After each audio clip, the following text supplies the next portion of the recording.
to dã man luôn.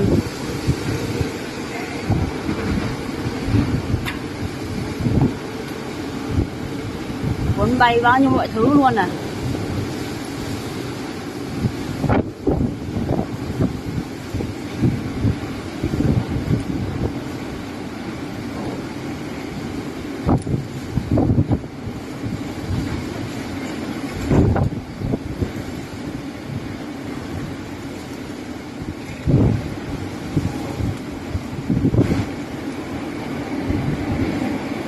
Rồi ôi, trời ơi xem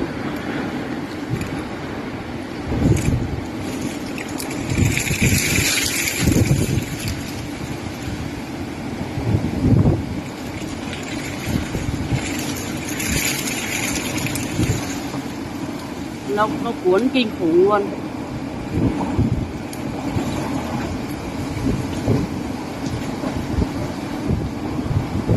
Ôi dồi ôi, bên chỗ chạy khè ghê gớm chưa.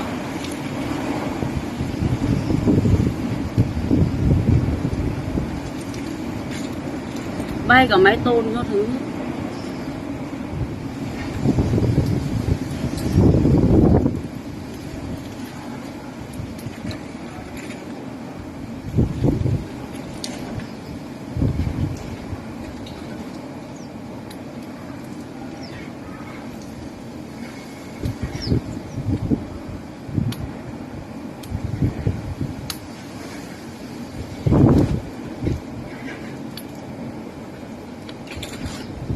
Rồi ôi, bay hết mái tôn nhà rồi luôn.